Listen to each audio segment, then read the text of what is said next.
Estamos todos enfrascados en el debate de la ley ómnibus, como antes lo estuvimos en el decreto de necesidad de urgencia. Hay algunos que están enfrascados incluso en la combinación de ambos factores que, como dijimos en el comienzo de esta transmisión, tienen 1030 artículos. Un trabajo fenomenal para la comisión bicameral, para la Cámara de Diputados, para la Cámara de Senadores también con la ley ómnibus, incluso para la justicia, donde ya se han presentado casi una veintena de recursos en contra de estos instrumentos.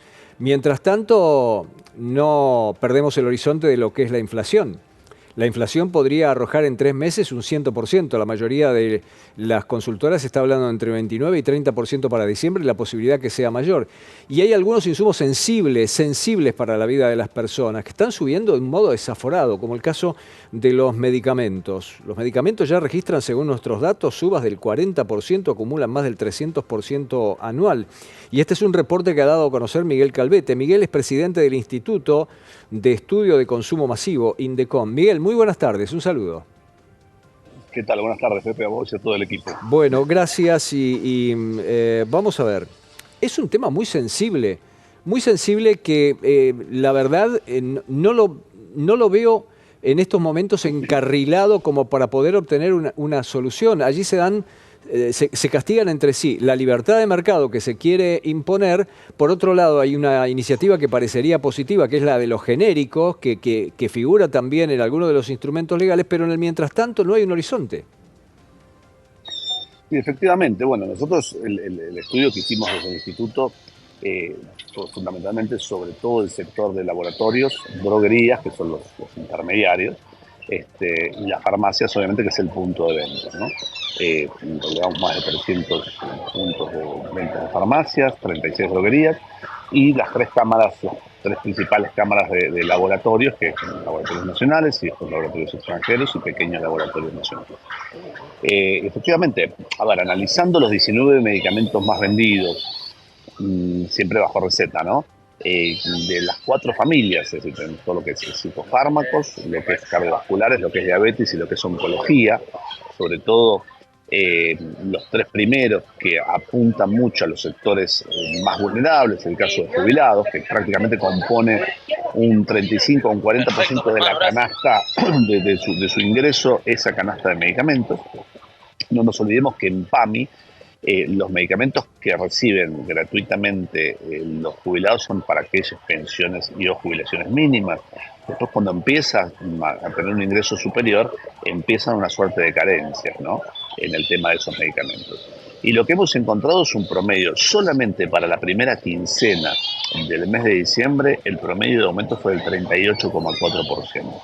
Y el acumulado anual es de un 292%. Si analizamos, es prácticamente 100 puntos más que la inflación promedio. En el caso de, por ejemplo, el psicofármaco fue un 43%, en el caso de cardiovasculares un 41%, diabetes un 40%, el tema de oncología un 35%, con un agravante. Eh, Dichos, obviamente, tanto de droguerías como de farmacias y algunos laboratorios que por lo general, o cámaras de laboratorios que por lo general no se manifiestan en esto. El principal comprador de medicamentos es el Estado Nacional y los estados provinciales. El Estado Nacional para PAMI y para distintas entidades como la Agencia Nacional de Discapacidad y demás. Y por otro lado, las obras sociales provinciales. IOMA, por ejemplo, en el caso de la provincia de Buenos Aires y otras obras sociales. Prácticamente el 65% lo compra el Estado. Y obviamente cuando analizamos por qué las obras sociales en muchos casos no entregan, es dicho por laboratorios y droguerías, es porque obviamente el Estado dilata mucho los pagos y demás. Entonces, lo que vemos es un sobreprecio en muchísimos medicamentos, en parte producto de una suerte de cartelización que existe. Hay una posición dominante de mercado de los laboratorios y de muchas droguerías que pertenecen a grupos de laboratorios, por un lado. Pero por otro lado también está implosionado el sistema de salud en la Argentina. Es decir, hace falta una reforma del sistema de salud. Hoy las farmacias, prácticamente de 359 farmacias relevadas, más de 340 nos manifestaron que las obras sociales y las prepagas tardan en los reintegros, es decir, no les están haciendo los reintegros, razón por la cual prefieren no vender o directamente no hacer el pedido, porque cuando ellos le piden a una droguería, la farmacia le pide a una droguería o a un laboratorio, obviamente el pago es como un plazo muy largo a 15 días, que obviamente en esta distorsión de precios y en esta inflación semanal que tenemos, no se estaría dando esa situación. Miguel, las cifras de crecimiento de precios que estás dando en el índice mensual y en el índice anual, las veo muy superiores a los índices inflacionarios que hemos venido conociendo hasta ahora, incluso también en el índice anual muy superior a la inflación acumulada que tenemos. ¿No es que los medicamentos estaban bajo un régimen de determinados acuerdos que mantenían alguna vigencia de precios, dado la cuestión sensible que significa esto? En algunos casos, caso de oncológicos, lo que se conoce como medicamentos de alto costo, lo que es retrovirales, oncológicos y algunos para enfermedades, lo que se conoce como enfermedades catastróficas o enfermedades raras, había un acuerdo de precios, pero más allá de ese acuerdo de precios, el acumulado interanual está en 323% promedio, es decir, muy superior todavía al promedio de los medicamentos en general, que es un 292%, y obviamente prácticamente el doble de la inflación general. Es decir, acá hay que analizar algunos temas y si hablamos de políticas liberales, si entendemos el caso de canasta de medicamentos o el canasta de alimentos, que son dos cosas ineludibles para cualquiera, si tomamos la cuna del liberalismo, que es Gran Bretaña, bueno, los bienes esenciales, en este caso alimentos y medicamentos, tienen un monitoreo del Estado. No una intervención en función del precio, pero sí una intervención donde los costos, el Estado sabe cuáles son los costos y cuáles son los márgenes de ganancia. No por nada, la Argentina es una de las mejores plazas para venta de medicamentos, tanto de laboratorios extranjeros como de los propios laboratorios nacionales. De hecho, si analizamos a cuánto se vende un producto en una farmacia en Paraguay, producto hecho por un laboratorio argentino, es más barato de lo que se vende aquí. Y es mucho más barato de lo que lo compra el propio Estado. O sea que vemos que hay una distorsión de precios, ¿no? Independientemente de los acuerdos de precios en el caso de los medicamentos, no así pasó con los alimentos, que es mucho más evidente un acuerdo de precios del kilo de azúcar o del kilo de yerba, porque lo ve uno todos los días, a un acuerdo de precios en un medicamento oncológico, que no es público, o sí es público, pero hay que verlo desde otro lado. Entonces ahí es donde vimos distorsiones muy fuertes que pueden ser producto de la especulación. En muchos casos le echan la culpa al dólar, el dólar oficial que prácticamente se duplicó, pero más allá de eso, esto viene ocurriendo ya desde hace, el acumulado viene ocurriendo desde hace varios meses, no es de ahora.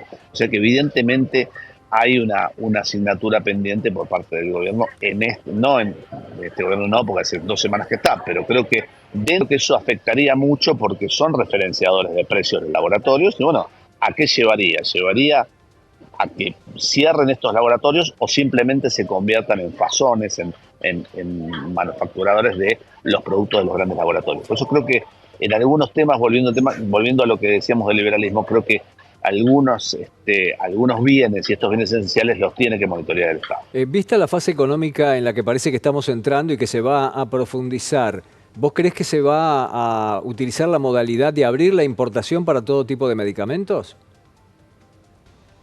Bueno, se hablaba de eso sería una medida buena en tanto y en cuanto no esté digitada por una cartelización, es decir, que no haya intervención de laboratorios nacionales y laboratorios extranjeros que tienen muchos intereses acá y que a través de ANMAT traben esas importaciones, ¿no? Hay muchos medicamentos que tienen lo que se conoce como FDA, que es el Food Drugs Administration, que es digamos, el ANMAT americano, que son mucho más baratos que los que se producen acá, pero por cuestiones burocráticas no los dejan importar. Si realmente se abre esa importación, bueno, bienvenido sea, un poco va a compensar lo de los genéricos, ¿no? Miguel, estoy excedido en el tiempo, pero tengo que preguntarte esto en relación a las dos cosas, el tema que estamos abordando y el otro, el de la inflación. ¿Estás haciendo seguramente un seguimiento de la inflación? ¿Tenés algún número previsto para el mes de diciembre? El mes de diciembre nos estaba dando 25.2, sin contar el último aumento de combustibles, así que estamos más cerca del 30, lo vamos a estar terminando la semana que viene. Vamos a estar más cerca del 30, entre el 27 y el 30% para lo que es mes de diciembre, y lo que es mes de enero. Sabemos que hay una inercia inflacionaria, vamos a estar en torno al 20%, entre el 20 y 22%, si es que no se hace el otro ajuste de combustible, porque el ajuste de combustible por lo general es el primer paso a desarrollar a lo que genera lo que se conoce como inflación por expectativa, ¿no? Oscurísimo el panorama en general y en especial para quienes necesitan de estos medicamentos de los que venimos hablando en este espacio, ¿no? Sí, sí, lamentablemente sí, creo que el gobierno en esto tiene que actuar muy rápido, y buscar alguna alternativa dentro del marco de la economía de mercado, buscar alguna alternativa de regulación. No nos olvidemos que es fundamental una reforma fiscal y tributaria y una reforma de salud, porque esto afecta a todos por igual. Y bueno, lo vemos día a día, ¿no? El aumento de las prepagas va a ser en torno a un 40%, y en algunos casos más. Y la migración hacia la salud pública va a ser muy fuerte en los próximos meses. Miguel, gracias por el tiempo.